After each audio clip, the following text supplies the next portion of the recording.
хуулийг санаачилж өргөн барьсан. Тэгэхдээ хуулийн төслийг хэлцэх явцад би нэг хоёр зарчмын санал оруулаад тэгээд дэмжигдэж чадаагүй учраас одоо өргөн барьсан хууль дээр нэг хоёр санал оруулах гэсэн бодолтой байна. За нэгдүгээрт энэ хуулийн төслийн 7 буюу 7 дугаар зүйл буюу энэ сум гэдэг тодорхойлтын асуудал байгаамаа. Энэ хуулинд оруулж байгаа бидний зарчмын концепцийн гэж хэлж болохоор хоёр том өөрчлөлтийн нэг нь бол энэ иргэдэд үзүүлэх бүх төрлийн үйлчилгээг зохион байгуулах, хяналт тавих үндсэн нэгж нь сум дүүрэг юм а гэдэг бид нар тодорхойлж өгч байгаа юм, тийм ээ.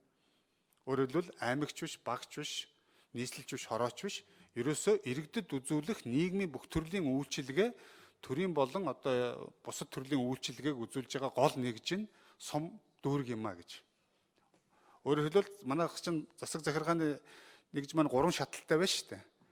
Тэгэхээр энэ 3 шатлалын аль шатлал нь хамгийн чухал гол нэгж нь юм бэ? Ачааны хүндийг аль нь өөрөх юм бэ гэдгийг бид нар энэ хуулиар зааж өгч байгаа. Ингэж зааж өгснөөр энэ нөгөө нэг чиг, үүрэг, хөрөнгө, төсөв, мөнгө чинь одоо бидний бодож байгаагаар энэ хууль хэрэгжээд явах юм бол сум дүүрэг дээр очно. За сум дүүргийг ингэж бэхжүүлэхийн ач холбогдол нь бол тэр үйлчилгээ иргэдтэй орчино гэж ойлгож байгаа. За ингэж үйлчилгээ үзүүлэхийн тулд сумдууд маань бэхжих хэрэгтэй болно. Хүн амаараа ч гэсэн, эдийн засгийнхаа чадвараараа ч гэсэн, тийм ээ. Өнөөдрийн байгаа манай сумдууд энэ үндсэн хуулийнхаа ерөнхий үзэл санаа буюу нийгэм эдийн засгийн одоо бие даасан цогцлбор гэж хэлээд байгаа шүү дээ. Энэ шаардлагатай хүрэхгүй байгаа байхгүй. Тэгэхээр би ямар санал оруулах гээд байна вэ гэхээр энд хуулийн хязгаар тогтоож өгье. Тухайлбал 7-гийн 1-ийн дараа сум нь хуулиар тусгаалan олгосон чиг үүргийн хүрээнд тавих үндсэн нэгж мөн гэдгийн дараа 7-гийн 2 сум нь 2500-аас доошгүй хүн амтай байна. За 2500 гэдэг тоо ханаас гарч иж байгаа юм бэ гэхээр өнөөдөр Монгол улсын нутаг дэвсгэрт байгаа 330 сумын 60% нь 3000-аас доош хүн амтай байгаа байхгүй юу. Тэгэхээр хэдүүлээ ядаж энэ нэг сумдуудаа томруулах суурай тавихта эхний ээлжинд 2500-аас дээш сумдуудаа шаардлага тавиа явчихъя.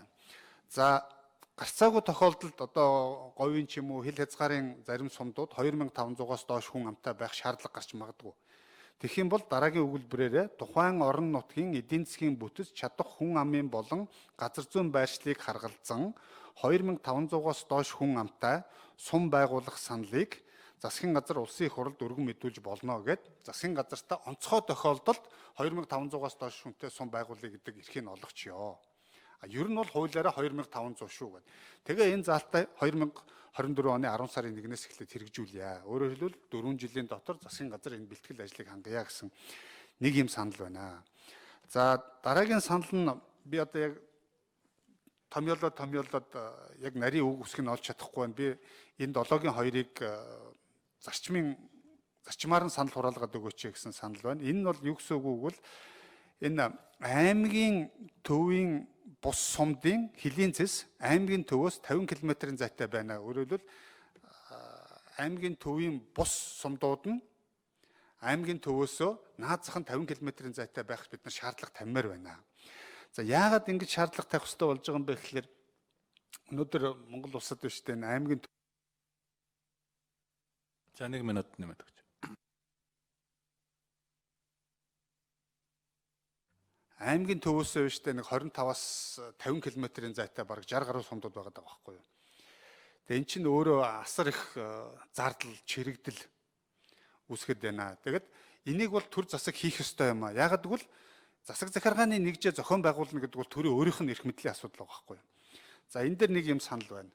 За тэгээ энэ залтаа бас 24 оны 10 сарын 1-ээс. За дараагийн нэг санал нь энэ төслийн 13-ын 3 дугаар зүйлийн сүүлийн өгүүлбэр буюу холбогдох нэгжийн сонгуулийн эрх бүхий иргэдийн олон хоролцсон бол уг санал авах ажлыг хүчинтэй тооцно гэсэн заалтыг хасъя. Энэ нь бол нөгөө иргэдийн санал авах журам байгаа байхгүй юу. Тэгэхээр иргэдийн санал авах журмыг, иргэдээс санал авах журмыг төлөөлөгчдийн хурал хариуцаа зохион байгуулчихна. Санал авах журмыг их хурал тогтоочно. Тэгэхээр тэр их хурлаас тогтоох журамдаа л энэ нарийн үзүүлэлтэд заагаад өгчөө. Ийм одоо 3 санал хураалгамаар байна. За